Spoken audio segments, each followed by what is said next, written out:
माता दी, जय श्री कृष्णा। स्वागत है आपका मेरे इस धार्मिक चैनल माँ प्रमाणिक कृपा @अनीता धार्मिक ज्ञान पर। भक्तों, पुरुषोत्तम मास का 19वां अध्याय अत्यंत दुर्लभ और पुण्यदायी माना गया है। कहा जाता है कि जो भक्त श्रद्धा और विश्वास से इस अध्याय को सुनता है उसके जीवन के कष्ट धीरे धीरे समाप्त होने लगते हैं। आज की कथा में भगवान श्री हरि का ऐसा दिव्य संदेश छिपा है जो आपके मन को भक्ति से और भर देगा। इसलिए कथा को अंत तक अवश्य सुनिए, बीच में मत छोड़िएगा। और जेठ महीने की कहानियाँ भी इसी में हैं। आपको कहीं और जाने की जरूरत नहीं है, इसी में सारे कुछ आपको मिल जाएगा।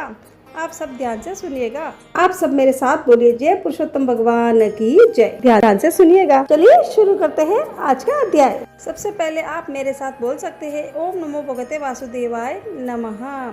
जय बोलो पुरुषोत्तम भगवान की जय। अब मैं अपना 19वां अध्याय प्रारंभ करती हूँ। आप सब ध्यान से सुनिएगा।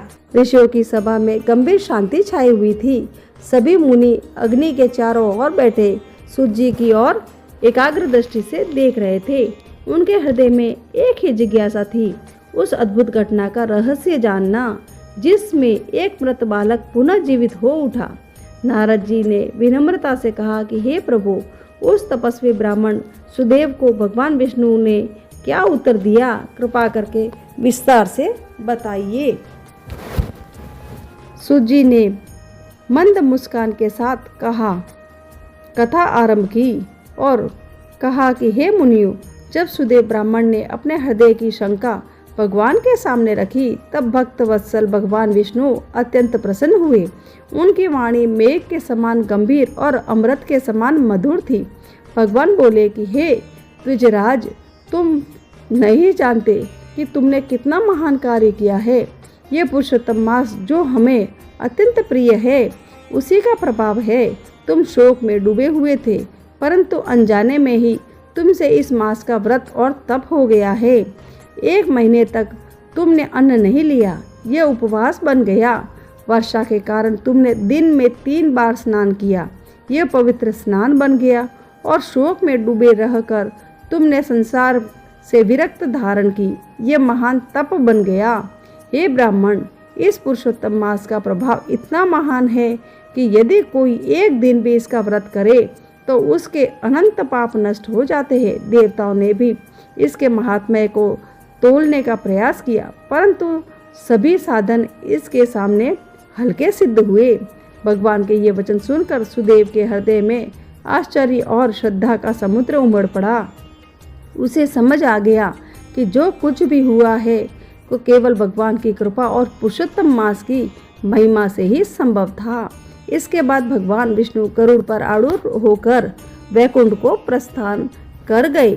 सुदेव ब्राह्मण और उसकी पत्नी गौतमी अपने पुत्र सुखदेव को पुनः जीवित देखकर अत्यंत आनंदित हुए। उनका घर जो शोक से भर गया था, अब हर्ष और कृतज्ञता से भर उठा। सुदेव के मन सोचा, मैं तो अज्ञानतावश इस मास का पालन कर बैठा और इसका इतना महान फल मिला। यह मास सचमुच अद्भुत है। तब से हर वर्ष श्रद्धा और भक्ति से पुरुषोत्तम मास का पालन करने लगा। जब तप हवन और भगवान की पूजा में उसका मन रम गया। उसने कर्मफल की इच्छा त्याग कर केवल भक्ति मार्ग को अपना लिया। समय बीतता गया। सुदेव और गौतमी ने अपने पुत्र के साथ सुखपूर्वक जीवन व्यतीत किया। अंततः हजारों वर्षों तक धर्म पूर्वक जीवन जीने के बाद वे दोनों विष्णु लोक को प्राप्त हुए, जहाँ शोक और दुख का नाम भी नहीं था। यह दिव्य सुखों का अनुभव करने के पश्चात वे पुनः पृथ्वी पर जन्म लेकर राजा दृढ़धनवा और उनकी रानी गुण सुंदरी के रूप में प्रकट हुए। सुखदेव जो उनका पुत्र था, वह भी पुनर्जन्म के संस्कारों से युक्त होकर सुख पक्षी के रूप में आया और अपने पिता को वैराग्य का उपदेश देकर उनका कल्याण किया। इस प्रकार सुख जी ने कथा समाप्त करते हुए कहा कि हे राजन, ये सब तुम्हारे ही पूर्व जन्म की कथा है। पुरुषोत्तम मास के प्रभाव से ही तुम्हें यह वैभव, यह राज्य और यह ज्ञान प्राप्त हुआ है। सभा में बैठे सभी ऋषि इस अद्भुत कथा को सुनकर भाव विभोर हो उठे। उनके हृदय में पुरुषोत्तम मास के प्रति अटूट श्रद्धा जाग उठी। इस प्रकार मेरे पुरुषोत्तम मास महात्म्य का 19वां अध्याय संपूर्ण हुआ। आप सबको कैसा लगा मेरा यह अध्याय? आप सबको पुरुषोत्तम मास की इस कथा को अपने दोस्तों और भाई बंधुओं के साथ जरूर शेयर करें ताकि वह सब भी इस कथा को सुन सके और पुण्य के भागी बने और आप भेजने के लिए पुण्य के भागी बने। आप सब पर भगवान विष्णु की असीम कृपा बनी रहे और आपके सारे दुख भगवान तुरंत दूर करे। और मेरे 20वें अध्याय से जुड़ने के लिए मेरे इस धार्मिक चैनल माँ ब्रह्मांडी कृपा @अनिता धार्मिक ज्ञान को सब्सक्राइब करना मत भूलें। अब मैं आपको नित्य नियम से जेठ महीने में सुनी जाने वाली कहानियाँ सुनाती हूँ। आप सब कहानियाँ ध्यान से सुनिएगा। एक घर में 2 सास बहू रहती थी। सास ने बहू से कहा कि बहू, अब कल से अधिक मास लग रहा है तो मैं सुबह से अधिक मास नहाऊंगी रोज। तो बहू ने कहा, सासू जी ये अधिक मास काहे होवे, मारे से भी बताओ। तो सास बोली कि जिस महीने संक्रांति नहीं होती वह अधिक मास होता है, इसको पुरुषोत्तम मास भी कहते हैं। पुरुषोत्तम मास में सुबह सूर्योदय से पहले उठने नारायण तारायण और पारायण करना चाहिए। तो बहू बोली, माँ नारायण तारायण और पारायण कैसे कर लूं? तो सासू बोली कि सुबह सूर्योदय के पहले उठीने तालाब में नहानो, उसके बाद नारायण यानी सूर्य नारायण को पानी चढ़ानो और ध्रुव तारा को दर्शन करो यानी तारायण पारायण, मतलब कि रामायण जी भागवत जी को मास पारायण करो। बहू ने कहा कि सासू जी मैं भी करूँगी। तो सासू बोली, नहीं नहीं तू अभी नहीं करेगी तो घर को सुबह को काम कौन करेगा? तो बहू भी बेचारी डर गई। दूसरे दिन सासू जी तो 4 बजे उठी ने तालाब में गया नहाने। तो बहू भी पीछे से उठ गई और मटके के नीचे का कुंडा जो पानी से भरा होता है उसे नहा ली और नारायण तारायण कर लिया। सब जल्दी जल्दी कर लिया कि न कहीं सासू जी आ गई तो लड़ेगी। ऐसे करते करते 2-3 दिन निकले। साथ में काम भी करती, रोज कुएं का पानी भरने जाती, गुड़ी वेड़ा से पानी भी भरती। एक दिन कुएं का पानी लेने गई तो उसे बेड़ा नहीं उठ रहा था। रोज तो उठाकर ले जाती थी, आज क्यों नहीं उठा पा रही मैं भी सोचूं। बहू सोच में पड़ गई। उसने इधर उधर देखा तो एक नौजवान लड़का दिखाई दिया। तो उसने उसे बुलाया, कहा कि भाई मुझे ये गुड़ी बेड़ा उठवा दो, रोज उठा लेती हूँ पर आज नहीं उठा पा रही हूँ। तो नौजवान ने उसकी मदद की और साथ में कहता चला गया कि सासू नावे ऊंडा में, बहू नावे कुंडा में। 1 दिन 2 दिन रोज ये नियम बन गया कि बहू से बेड़ा नहीं उठता और वही लड़का उसकी मदद करता और वही बोलता चला जाता कि सासू नावे ऊंडा में, बहू नावे कुंडा में। एक दिन बहू ने उससे पूछा कि भाई तुम ऐसा क्यों बोलता हो? तो वो बोला कि तुम रोज नहाती हो ना कुंडे में पानी से, कुंडे के पानी से। बहू ने पूछा कि तू कैसे पता और क्या नाम है तुम्हारा? तो वह बालक मधुर मुस्कान से बोला कि मेरा नाम दामोदर है और कहते हैं कि अपना विराट रूप दिखा दिया। बहू तो देखते ही रह गई और भगवान के श्री चरणों में गिर गई और कहने लगी, माफ़ करना प्रभु जी, मैंने अज्ञानतावश आपको नहीं पहचाना। इधर सासू माँ को भी 20-25 दिन हो गए। तो उसने बहू से कहा कि कल मैं अधिक मास का जोड़ा जिमाऊंगी तो कल 5 पकवान बनाना। अब बहू तो चिंता में पड़ गई, अधिक मास तो मैं भी कर रही हूँ, मैं जोड़ा कहाँ से जिमाऊंगी? सोचते हुए रात गई। सुबह वैसे ही नारायण तारायण किया और पानी लेने गई। कुएं पर देखा तो दामोदर वही था। तो उसको अपनी समस्या बताई। अब दामोदर ने कहा कि बहन चिंता क्यों कर रही हो, मैं हूँ ना, मैं आ जाऊँगा जोड़ा जिमने। तो बहू बोली, मैं कैसे बुलाने आऊँगी? तो दामोदर ने कहा, कुछ नहीं, 2 थाली परोस कर तुलसी वृंदावन में रख देना और घंटी बजा देना तो मैं आ जाऊँगा। बहू बोली, ठीक है।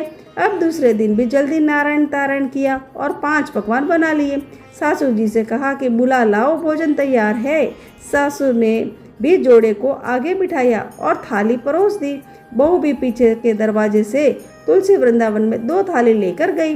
गरुड़ घंटी बजा दी, राधा कृष्ण आ गए। बहू के लिए जोड़ा जिमने रसोई में बैठे भोजन करने लगे। बहू भाग भाग कर आगे सासू जी के जोड़े को भी परोस रही थी और रसोई में बैठे बैठे दामोदर राधा को भी परोस रही थी। आगे बहू ने देखा कि सासू माँ ने तो जोड़े को टक्का पैसा कपड़ा दे रही है तो अंदर आकर सोचने लगी कि मैं दामोदर को क्या दूंगी। तो भगवान समझ गए। प्रभु ने कहा, तुलसी लाकर मेरे हाथ पर अर्पण कर दो। तो बहू झटपट तुलसी का पत्ता लाई और राधा दामोदर के हाथ पर रख दिया। तो देखा कि तुलसी तो सोने का टक्का बन गई। मजे में दोनों जोड़े जीम लिए और चले गए। अब सासू जी ने कहा कि चल बहू, अपन दोनों भी भोजन करते हैं। तो उधर रसोई में देखा कि 2 थाली हरी भरी हीरे मोती माणिक कलश से भी सोने का हो गया है और जाते हुए भगवान के पद चिन्ह मिले।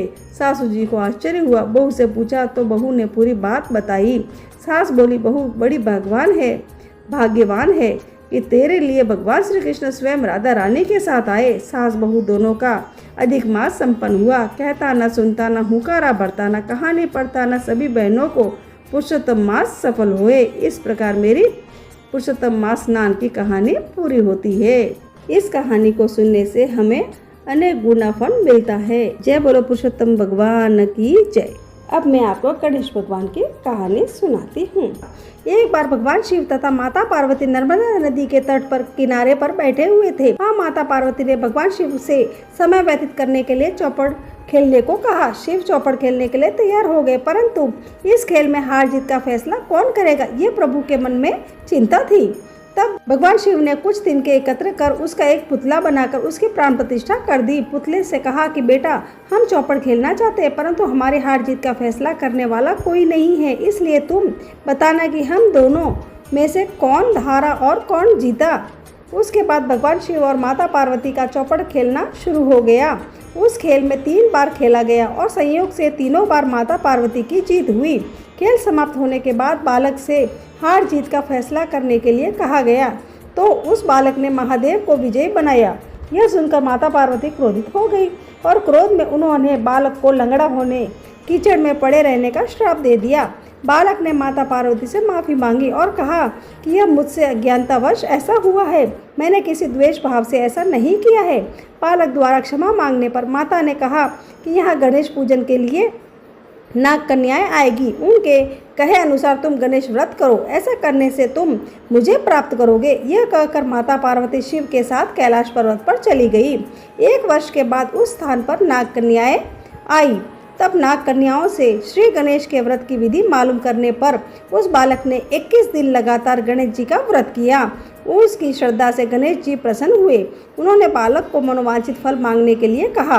उस पर उस बालक ने कहा कि हे विनायक, मुझ में इतनी शक्ति दीजिए कि मैं अपने पैरों से चलकर अपने माता पिता के साथ कैलाश पर्वत पर पहुंचूं। और वह यह देख प्रसन्न हो गए।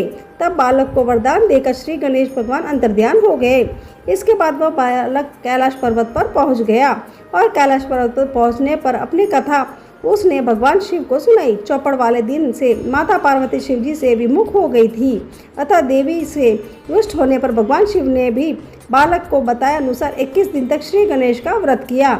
इस व्रत के प्रभाव से माता पार्वती के मन में भगवान शिव के लिए जो नाराजगी थी वह समाप्त हो गई।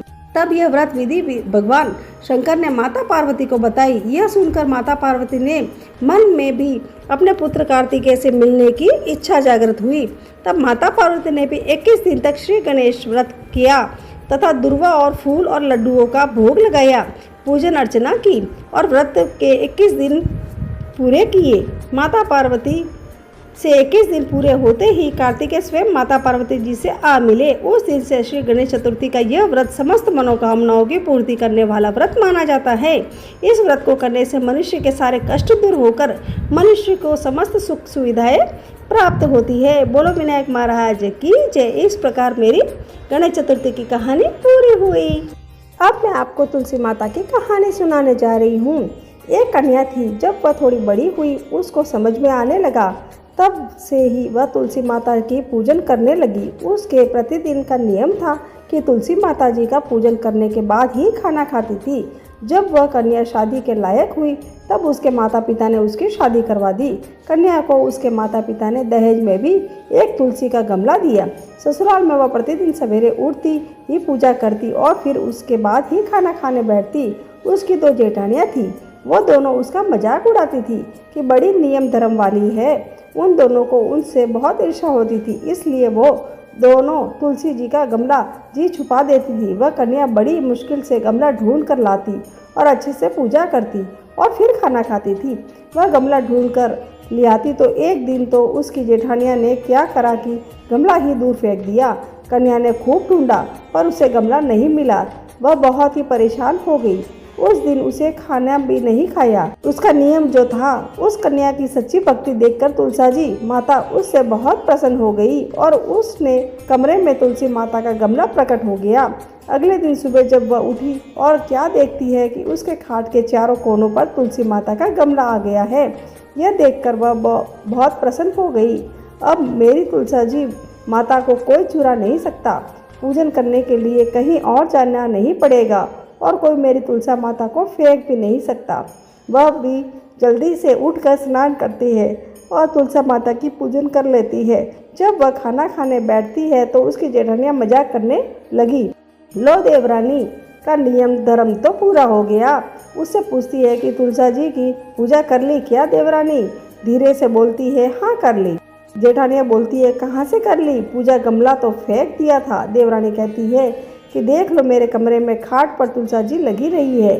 जेठानियाँ बहुत शर्मिंदा हुई और बोली कि देवरानी तेरी भक्ति सच्ची है रे, हमने तो तुझे बहुत परेशान किया, हमें माफ़ कर दे। देवरानी उन्हें माफ़ कर देती है। हम भी तुलसा माता जी की यह प्रार्थना करते हैं कि हे तुलसा माता, जैसे कृपा आपने देवरानी पर करी वैसे ही हम सब पर करना। अधूरी की पूरी। इस प्रकार मेरी तुलसा जी की कहानी पूरी हुई। अब मैं आपको बृहस्पतिवार की कथा सुनाती हूँ। प्राचीन समय की बात है, एक नगर में एक बड़ा व्यापारी रहता था। वह जहाजों में माल लदवा कर दूसरे देशों में भेजा करता था। वह जिस प्रकार अधिक धन कमाता था, उसी प्रकार जी खोलकर दान भी करता था। परंतु उसकी पत्नी अत्यंत कंजूस थी। वह किसी को एक दमड़ी भी नहीं देती थी। एक बार सेठ जब दूसरे देश व्यापार करने गया तो पीछे से बृहस्पति देव ने साधु वेश में उसकी पत्नी से भिक्षा मांगी। व्यापारी की पत्नी बृहस्पति देव से बोली कि हे साधु महाराज, मैं इस दान और पुण्य से तंग आ गई हूँ। आप कोई ऐसा उपाय बताइए जिससे मेरा सारा धन नष्ट हो जाए और मैं आराम से रह सकूं। मैं ये धन लूटता हुआ नहीं देख सकती। बृहस्पति देव ने कहा, हे देवी, तुम बड़ी विचित्र हो। संतान और धन से कोई दुखी होता है। अगर अधिक धन है तो इसे शुभ कार्यों में लगाओ। कुंवारी कन्याओं को विवाह करवाओ, विद्यालय और बाग बगीचों का निर्माण करवाओ। ऐसे पुण्य कार्य करने से तुम्हारा लोक परलोक सार्थक हो सकता है। परंतु साधु की इन बातों से व्यापारी की पत्नी को खुशी नहीं हुई। उसने कहा, मुझे ऐसे धन की आवश्यकता नहीं है जिसे मैं दान दूं। तब बृहस्पति देव बोले, यदि तुम्हारी ऐसी इच्छा है तो तुम एक उपाय करना। 7 बृहस्पतिवार घर को गोबर से लीपना, अपने केशों को पीली मिट्टी से धोना, केशों को धोते समय स्नान करना, व्यापारी से हजामत बनवाने को कहना, भोजन में मांस मदिरा खाना, कपड़े अपने घर में धोना। ऐसा करने से तुम्हारा सारा धन नष्ट हो जाएगा। इतना कहकर बृहस्पति देव अंतर्ध्यान हो गए। व्यापारी की पत्नी ने बृहस्पति देव के कहे अनुसार 7 बृहस्पतिवार पैसा ही करने का निश्चय किया। केवल 3 बृहस्पतिवार बीते ही थे कि उसी समस्त धन नष्ट हो गया और वह परलोक सिधार गई। जब व्यापारी वापस आया तो उसने देखा कि उसका सब कुछ नष्ट हो चुका है। उस व्यापारी ने अपने पुत्री को सांत्वना दी और दूसरे नगर में जाकर बस गया। वहाँ पर जंगल में लकड़ी काट कर लाता और शहर में बेचता। इस तरह वह अपना जीवन व्यतीत करने लगा। एक दिन उसकी पुत्री ने दही खाने की इच्छा प्रकट की, लेकिन व्यापारी के पास दही खरीदने के पैसे नहीं थे। वह अपनी पुत्री को आश्वासन देकर जंगल में लकड़ी काटने चला गया। वहाँ एक वृक्ष के नीचे बैठ अपनी पूर्व दशा पर विचार कर रोने लगा। उस दिन बृहस्पतिवार था। तभी वहाँ बृहस्पति देव साधु के रूप में सेठ के पास आए और बोले, हे मनुष्य, तो इस जंगल में किस चिंता में बैठा है? तब व्यापारी बोला कि हे महाराज, आप सब कुछ जानते हैं। इतना कहकर व्यापारी अपनी कहानी सुनाकर रो पड़ा। बृहस्पति देव बोले, देखो बेटा, तुम्हारी पत्नी ने बृहस्पति देव का अपमान किया था, इसी कारण तुम्हारा यह हाल हुआ है। लेकिन अब तुम किसी प्रकार की चिंता मत करो। तुम गुरुवार के दिन बृहस्पति देव का पाठ करो। 2 पैसों के चने और गुड़ को लेकर जल के लोटे में शक्कर डालकर वह अमृत और प्रसाद अपने परिवार के सदस्यों और कथा सुनने वालों में बांट दो। स्वयं भी प्रसाद और चढ़ना मत लो। भगवान तुम्हारा अवश्य कल्याण करेंगे। साधु की बात सुनकर व्यापारी बोला कि महाराज, मुझे तो इतना भी नहीं बचता कि मैं अपनी पुत्री को दही लाकर दे सकूं। इस पर साधु जी बोले कि तुम लकड़ियाँ शहर में बेचने जाना। तुम्हें लकड़ियों के दाम पहले से चौगुने मिलेंगे, जिससे तुम्हारे सारे कार्य सिद्ध हो जाएंगे। उसने लकड़ियाँ काटी और शहर में बेचने के लिए चल पड़ा। उसकी लकड़ियाँ अच्छे दाम में बिक गई, जिससे उसने अपनी पुत्री के लिए दही लिया और गुरुवार की कथा हेतु चना गुड़ लेकर कथा की और प्रसाद बांटकर स्वयं भी खाया। उसी दिन से उसकी सभी कठिनाइयाँ दूर होने लगी, परंतु अगले बृहस्पतिवार को वह कथा करना भूल गया। अगले दिन वहाँ के राजा ने एक बड़े यज्ञ का आयोजन कर पूरे नगर के लोगों के लिए भोजन का आयोजन किया। राजा की आज्ञा अनुसार पूरा नगर राजा के महल में भोज करने गया, लेकिन व्यापारी व उसकी पुत्री तनिक विलंब से पहुंचे, अतः उन दोनों को राजा ने महल में ले जाकर भोजन करवाया। जब वे दोनों लौट कर आए, तब रानी ने देखा कि उसका खूंटी पर टंगा हार गायब है। रानी को व्यापारी और उसकी पुत्री पर संदेह हुआ कि उसका हार उन दोनों ने ही चुराया है। राजा की आज्ञा से उन दोनों को कारावास की कोठरी में कैद कर दिया गया। कैद में पकड़कर दोनों अत्यंत दुखी हुए। वहाँ उन्होंने बृहस्पति देवता का स्मरण किया। बृहस्पति देव ने प्रकट होकर व्यापारी को उसकी भूल का आभास करवाया और उन्होंने सलाह दी कि गुरुवार के दिन कैद खाने के दरवाजे पर तुम्हें 2 पैसे मिलेंगे। उनसे तुम चने और मुनक्का मंगवाकर विधि पूर्वक बृहस्पति देवता की पूजा करना। तुम्हारे सब सारे दुख दूर हो जाएंगे। बृहस्पतिवार को कैद खाने के द्वार पर उन्होंने 2 पैसे मिले। बाहर सड़क पर एक स्त्री जा रही थी और उस स्त्री को बुलाकर व्यापारी ने गुड़ चना लाने को कहा। इस पर वह स्त्री बोली कि मैं अपनी बहू के लिए गहने लेने जा रही हूँ, मेरे पास समय नहीं है। इतना कहकर वह चली गई। थोड़ी देर बाद वहाँ से एक और स्त्री निकली। व्यापारी ने उसे बुलाकर कहा कि बहन, मुझे बृहस्पतिवार की कथा करनी है, तो मुझे 2 पैसे का गुड़ चना ला दो। बृहस्पति देव का नाम सुनकर वह स्त्री बोली कि भाई, मैं तुम्हें अभी गुड़ चना ला कर देती हूँ। मेरा एकलौता पुत्र मर गया है, मैं उसके लिए कफन लेने जा रही थी। अपने पुत्र के लिए कफन लाऊंगी। वह स्त्री बाजार से व्यापारी के लिए गुड़ चना ले आई और स्वयं भी बृहस्पति देव की कथा सुनी। कथा के समाप्त होने पर वह स्त्री कफन लेकर अपने घर गई।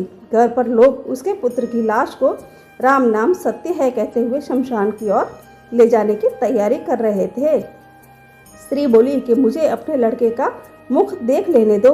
अपने पुत्र का मुख देखकर उस स्त्री ने उसके मुंह में प्रसाद और चरणामृत डाला। प्रसाद और चरणामृत के प्रभाव से वह पुनः जीवित हो गया। पहली स्त्री जिसने बृहस्पति देव का निरादर किया था, पर जब अपने पुत्र के विवाह हेतु पुत्र वधू के लिए गहने लेकर लौटी, जैसे ही उसका पुत्र घोड़ी पर बैठकर निकला, वैसे ही घोड़ी ने ऐसी उछाल मारी कि वह घोड़ी से गिरकर मर गया। यह देख स्त्री रो रो कर बृहस्पति देव से क्षमा याचना करने लगी। उस स्त्री की याचना से बृहस्पति देव साधु वेश में वहां पहुंचकर कहने लगे कि देवी, तुम्हें अधिक विलाप करने की आवश्यकता नहीं है। यह बृहस्पति देव का अनादर करने का कारण हुआ है। तुम वापस जाकर मेरे भक्त से क्षमा मांगकर कथा सुनो, तब ही तुम्हारी मनोकामना पूर्ण होगी। जेल में जाकर उस स्त्री ने व्यापारी से माफी मांगी और कथा सुनी। कथा के उपरांत वह प्रसाद और चरणामृत लेकर अपने घर वापस गई। घर आकर उसने चरणामृत अपने मृत पुत्र को मुख में डाला। चरणामृत के प्रभाव से उसका पुत्र भी जीवित हो उठा। उसी रात बृहस्पति देव राजा के सपने में आए और बोले कि हे राजन, तुमने जिस व्यापारी और उसके पुत्री को जेल के कैद में रखा है, वह बिल्कुल निर्दोष है। तुम्हारी रानी का हार वही खूंटी पर टंगा है। दिन निकला तो राजा रानी ने हार खूंटी पर लटका हुआ देखा। राजा ने उस व्यापारी और उसकी पुत्री को रिहा कर दिया और उन्हें आधा राज्य देकर जेठ महीने में और कार्तिक महीने में और वैशाख महीने में सुनी जाने वाली ब्राह्मण ब्राह्मणी की और 7 कमरों की कहानी सुनाने जा रही हूँ। आप ध्यानपूर्वक सुनिएगा। एक नगर में एक ब्राह्मण और ब्राह्मणी रहते थे। वे रोजाना 7 कोस दूर गंगा स्नान करने जाते थे। इतनी दूर आने जाने से ब्राह्मणी थक जाती थी। एक दिन ब्राह्मणी कहने लगी, काश हमारे भी एक बेटा होता तो कितना अच्छा रहता। बेटे के बहू आती और हमें घर वापस जाने पर खाना बना हुआ मिलता और बहू घर का काम भी कर देती। ब्राह्मणी की बात सुनकर ब्राह्मण बोला, बात तो तू सही कह रही है, लेकिन चल आज मैं तेरे लिए बहू ला ही देता हूँ। ब्राह्मणी बोली, वो कैसे? ब्राह्मण ने कहा कि तू एक पोटली में आटा डालकर उसमें कुछ मोहरे रख दे। ब्राह्मण के कहे अनुसार ब्राह्मणी ने पोटली बांधकर दे दी। पोटली लेकर ब्राह्मण चला गया। ब्राह्मण अभी कुछ ही दूर गया था कि उसे नदी के किनारे बहुत ही सुंदर लड़कियां दिखाई दी।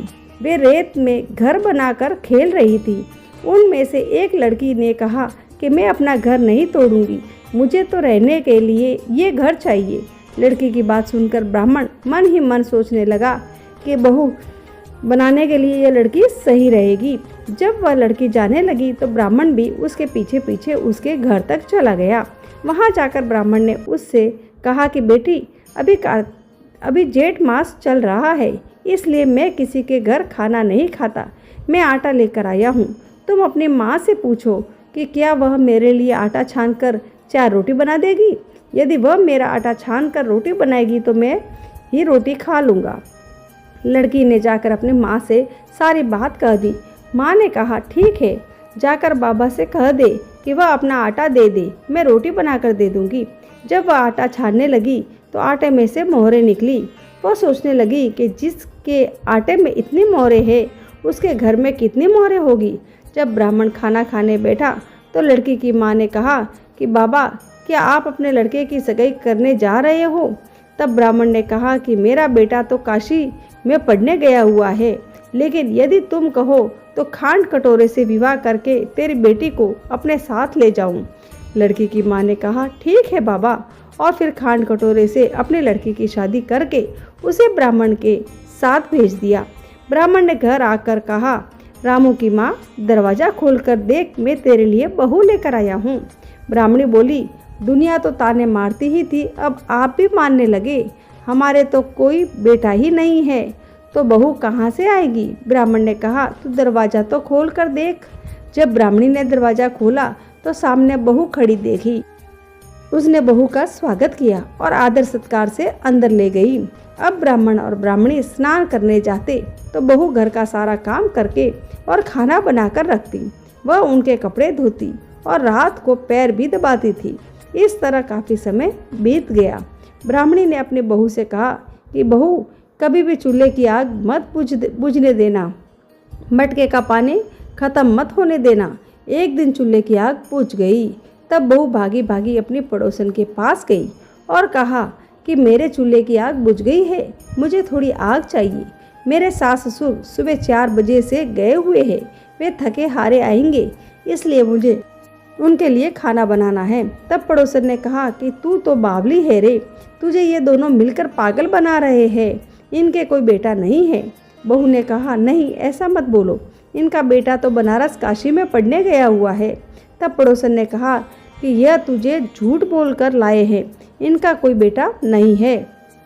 अब बहू पड़ोसन की बात में आ गई और कहने लगी कि अब आप ही बताओ मैं क्या करूं। पड़ोसन ने कहा कि करना क्या है, जब तुम्हारे पास सास ससुर आए तो जली फूकी रोटियां और बिना नमक की दाल बनाकर दे देना।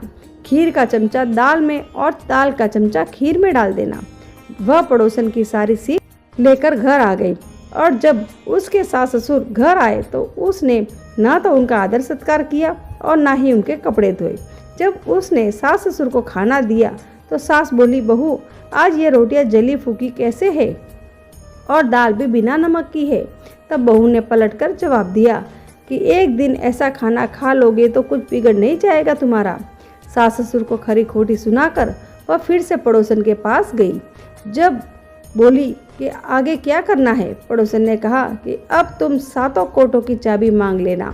अगले दिन जब वे स्नान करने के लिए जाने लगे तो बहू अड़ गई। उसकी पुत्री का विवाह उच्च कुल के करवाकर दहेज में हीरे जवाहरात दिए। इस प्रकार मेरी बृहस्पतिवार गुरुवार की कहानी पूरी हुई। मुझे तो 7 कोटों की चाबी चाहिए। तब ससुर ने कहा कि इसे चाबी दे दो, आज नहीं तो कल इसे ही देना है। तब सास ने बहू को चाबी दे दी। सास ससुर के जाने के बाद जब बहू ने दरवाजे खोल के देखा कि किसी में अन्न भरा है तो किसी में धन भरा है और किसी कोठे में बर्तन भरे पड़े हैं, जब उसने सबसे ऊपर का 7वां खोटा खोला तो देखा कि शिवजी, माता पार्वती, गणेश जी, लक्ष्मी माता जी और पीपल पतवारी, कार्तिक के ठाकुर, राय दामोदर, तुलसा जी का बिड़वा, गंगा यमुना व 33 कोटि देवी देवताएं विराजमान है। वहीं पर एक लड़का चंदन की चौकी पर बैठा माला जाप कर रहा है। यह सब देखकर उसने लड़के से पूछा कि तू कौन है? तब लड़का बोला कि मैं तेरा पति हूँ, अभी दरवाजा बंद कर दे, जब मेरे माता पिता आएंगे तब दरवाजा खोलना। यह सब देखकर बहू बहुत खुश हुई और 16 श्रृंगार कर सुंदर वस्त्र पहनकर अपने सास ससुर का इंतजार करने लगी। उसने अपने सास ससुर के लिए अच्छे अच्छे पकवान बनाए। जब उसके सास ससुर घर पर आए तो उसने उनका आदर सत्कार किया, प्रेम पूर्वक खाना खिलाया और पैर दबाने लगी। पैर दबाते दबाते बहू ने कहा कि माँ, आप इतनी दूर गंगा यमुना स्नान करने के लिए जाती हो, आप थक जाती हो, इसलिए आप घर पर ये स्नान क्यों नहीं करती? यह सुन सास कहने लगी कि बेटी, गंगा यमुना घर पर तो नहीं बहती। तब उसने कहा कि हाँ माँ, बहती है ना, चलो मैं आपको दिखाती हूँ। जब बहू ने 7वां खोटा खोलकर दिखाया तो उसमें शिव जी, पार्वती जी, गणेश जी, लक्ष्मी जी, पीपल पतवारी, कार्तिक के ठाकुर जी और राय दामोदर, तुलसा जी का बिड़वा, गंगा यमुना बह रही थी और 33 कोटि देवी देवता विराजमान थे। वहीं चौकी पर बैठा एक लड़का माला जप रहा था। माता ने कहा कि बेटा, तू कौन है? लड़का बोला कि माँ, मैं तेरा बेटा हूँ। तब ब्राह्मणी ने पूछा कि तू कहाँ से आया है? लड़के ने जवाब दिया कि मुझे कार्तिक देवता ने भेजा है। ब्राह्मणी ने कहा कि बेटा, ये दुनिया कैसे मानेगी कि तू मेरा बेटा है? ब्राह्मणी ने कुछ विद्वान पंडितों की मदद मांगी। पंडितों ने कहा कि यह पार बहू बेटा खड़े हो जाए और उस पर ब्राह्मणी खड़ी हो जाए। ब्राह्मणी ने चमड़े की अंगिया पहनी और छाती में से दूध की धार निकलकर बेटे के दाढ़ी मूछ भीगी और पवन पानी से गठजोड़ बांधे, तब मानो कि यह बुढ़िया का बेटा ही है। उसने ऐसा ही किया। चमड़े की अंगिया फट गई और छाती में से दूध की धार निकलकर बेटे के दाढ़ी मूछ भीग गई। पवन पानी में बहू बेटे का गठजोड़ बंध गया। यह सब देखकर ब्राह्मण और ब्राह्मणी की खुशी का ठिकाना न रहा। एक जेठ के ठाकुर जैसे ब्राह्मण ब्राह्मणी को बहू बेटा दिया, वैसे ही सबको देना। जेठ मास की कथा कहने, सुनने और हुकारा बनने वाले सब पर कृपा करना। इस प्रकार मेरी ब्राह्मण और ब्राह्मणी की कहानी पूरी हुई। आज मैं आपको नित्यनेम की राम लक्ष्मण जी की कहानी सुनाने जा रही हूँ। आप इस कहानी को पूरा सुनिए और अपने परिवारजनों के साथ जरूर शेयर करें। मेरी कहानी इस प्रकार है। यह कहानी सीता माता कहती थी और श्री राम इसे सुना करते थे। एक दिन श्री राम भगवान को किसी काम के लिए बाहर जाना पड़ गया तो सीता माता कहने लगी कि भगवान, मेरा तो 12 वर्ष का नित्यनेम है, आप बाहर जाएंगे तो मैं अपनी कहानी किसे सुनाऊंगी? श्री राम ने कहा कि तुम कुएं की पाल पर जाकर बैठ जाना और वहाँ जो औरतें पानी भरने आएगी उन्हें अपनी कहानी सुना देना। सीता माता कुएं के पाल पर जाकर बैठ जाती है और एक स्त्री आई। उसने रेशम की जरी की साड़ी पहन रखी थी और सोने का घड़ा ले रखा था। सीता माता उसे देख कहती है कि बहन, मेरा 12 वर्ष का नित्यनेम है, सुन लो। पर वह स्त्री बोली कि मैं तुम्हारा नित्यनेम सुनूंगी तो मुझे घर जाने में देर हो जाएगी और मेरी सास मुझसे लड़ेगी। उसने कहानी नहीं सुनी और चली गई।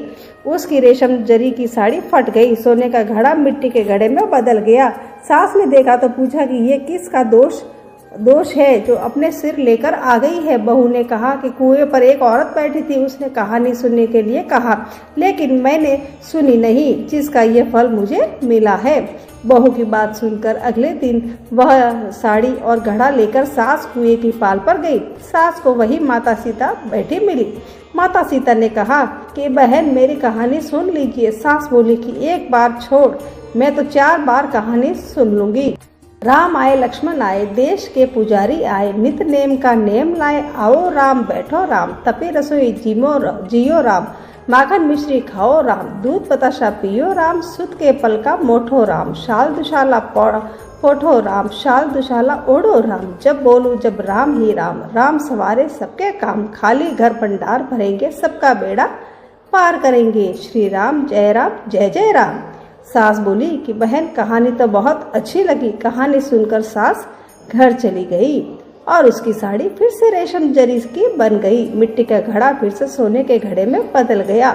बहू कहने लगी, सासू माँ, आपने ये सब कैसे किया? सास ने कहा कि बहू, तू दोष लगा के आई थी और अब मैं दोष उतार कर आ रही हूँ। बहू ने फिर पूछा कि वह कुएं वाली स्त्री कौन है। सास बोली कि वे सीता माता थी।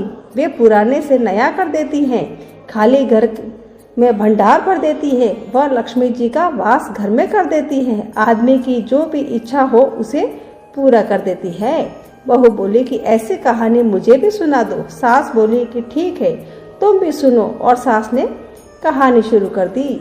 सास ने फिर से कहा, राम आए लक्ष्मण आए, देश के पुजारी आए, नित नेम का नेम लाए, आओ राम बैठो राम, तपी रसोई जियो राम, माखन मिश्री खाओ राम, दूध बताशा पियो राम, सुत के पलका मोठो राम, शाल दुशाला पोठो राम, शाल दुशाला ओढ़ो राम, जब बोलूं जब राम ही राम, सवारे सबके काम, खाली घर भंडार भरेंगे, सबका बेड़ा पार करेंगे, श्री राम जय राम जय जय राम।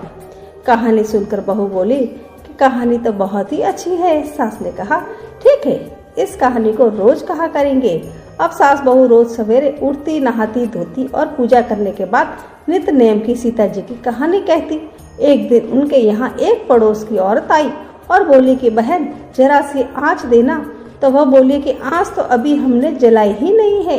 पड़ोसन ने कहा कि तुम सुबह 4 बजे से उठकर क्या कर रही हो। फिर उन्होंने कहा कि सुबह उठकर हम पूजा करते हैं, फिर सीता माता की नित नेम की कहानी कहते हैं। पड़ोसन ने उसकी बात सुनकर फिर से कहा कि सीता माता की कहानी कहने से तुम्हें क्या मिला। वे बोली कि इनकी कहानी कहने से घर में भंडार भर जाते हैं, सारे काम सिद्ध हो जाते हैं, मन की हर इच्छा पूरी होती है। पड़ोसन कहती है कि बहन ऐसे कहानी तो मुझे भी सुना दो। फिर वह बोली कि ठीक है, तुम भी कहानी सुनो। राम आए लक्ष्मण आए, देश के पुजारी आए, नित नेम का नेम लाए, आओ राम बैठो राम। सारी कहानी सुनने के बाद पड़ोसन कहने लगी, बहन कहानी तो मुझे बहुत अच्छी लगी। अब वह पड़ोसन भी नित नेम सीता माता की कहानी कहने लगी। कहानी कहने से सीता माता ने पड़ोसन के भी भंडार भर दिए। अब तो पूरे मोहल्ले में नित नेम की कथा चल पड़ी। हर किसी की मनोकामना पूरी होने लगी।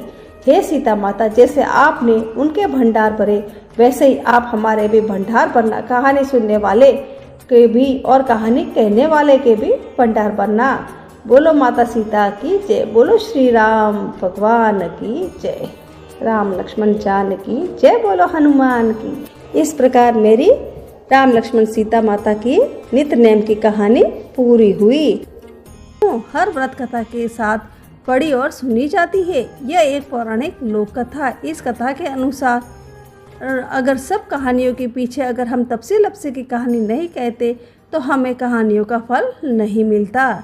इसलिए अब मैं आपको तपसी लपसी की कहानी सुनाती हूँ। एक तपसी था, एक लपसी था। तपसी हमेशा भगवान की तपस्या में लीन रहता था। लपसी रोजाना 1.25 सेर की लापसी बनाकर भगवान का भोग लगाकर जीम लेता था। एक दिन दोनों लड़ने लगे। तपसी बोला, मैं रोज भगवान की तपस्या करता हूँ इसलिए मैं बड़ा हूँ। लपसी बोला कि रोज मैं भगवान को 1.25 सेर लापसी का भोग लगाता हूँ इसलिए मैं बड़ा हूँ। नारद जी वहाँ से गुजर रहे थे। दोनों ने लड़ता देख उनसे पूछा कि तुम क्यों लड़ रहे हो। तपसी ने खुद को बड़ा होने का कारण बताया और लपसी ने अपना कारण बताया। नारद जी बोले, तुम्हारा फैसला मैं कर दूंगा। दूसरे दिन लपसी और तपसी नहाकर अपनी रोज की भक्ति करने आए तो नारद जी ने चुप कर 1.25 करोड़ की एक एक अंगूठी उन दोनों के आगे रख दी। तपसी की नज़र जब अंगूठी पर पड़ी तो उसने चुपचाप अंगूठी उठाकर अपने नीचे दबा ली। लपसी की नज़र अंगूठी पर पड़ी लेकिन उसने ध्यान नहीं दिया। भगवान को भोग लगाकर लापसी खाने लगा। नारद जी सामने आए तो दोनों ने पूछा कि कौन बड़ा है। तो नारद जी ने तपसी को खड़ा होने के लिए कहा। वह खड़ा हुआ तो उसके नीचे दबी अंगूठी दिखाई पड़ी। नारद जी ने तपसी से कहा कि तपस्या करने के बाद भी तुम्हारी चोरी करने की आदत नहीं गई, इसलिए लपसी बड़ा है और तुम्हें तुम्हारी तपस्या का कोई फल नहीं मिलेगा। तपसी शर्मिंदा होकर माफ़ी मांगने लगा। उसने नारद जी से पूछा कि मुझे मेरी तपस्या का फल कैसे मिलेगा। नारद जी ने कहा, यदि कोई गाय और कुत्ते की रोटी नहीं बनाएगा तो फल तुझे मिलेगा। यदि कोई ब्राह्मण को भोजन करवाकर दक्षिणा नहीं देगा तो फल तुझे मिलेगा। यदि कोई साड़ी के साथ ब्लाउज नहीं देगा तो फल तुझे मिलेगा। यदि कोई दिए से दिया जलाएगा तो फल तुझे मिलेगा। यदि कोई सारी कहानी सुने लेकिन अंत में तुम्हारी कहानी नहीं सुनेगा तो फल तुझे मिलेगा। उसी दिन से हर व्रत कथा कहानी के साथ तपस्वी और लक्ष्य की कहानी भी सुनी और कही जाती है। भक्तों, पुरुषोत्तम मास के 19वें अध्याय की ये पावन कथा यहीं पूर्ण होती है। जो भी भक्त सच्चे मन से ये कथा सुनता है और जेठ महीने की सारी कहानियाँ भी सच्चे मन से सुनता है तो भगवान श्री हरि उसके जीवन में दुख, संकट और बाधाएं दूर करने लगते हैं। यदि आपने मेरी ये पूरी कथा सुनी है तो कमेंट में जय श्री हरि अवश्य लिखिए। कल हम सुनेंगे पुरुषोत्तम मास का अगला अध्याय जो कि अत्यंत दिव्य है। इसलिए चैनल से जुड़े रहिए और वीडियो पसंद आया हो तो आप मेरे इस चैनल को लाइक, शेयर और सब्सक्राइब करना मत भूलें। बोलिए सच्चे मन से जय श्री हरि, जय माता दी, राधे राधे।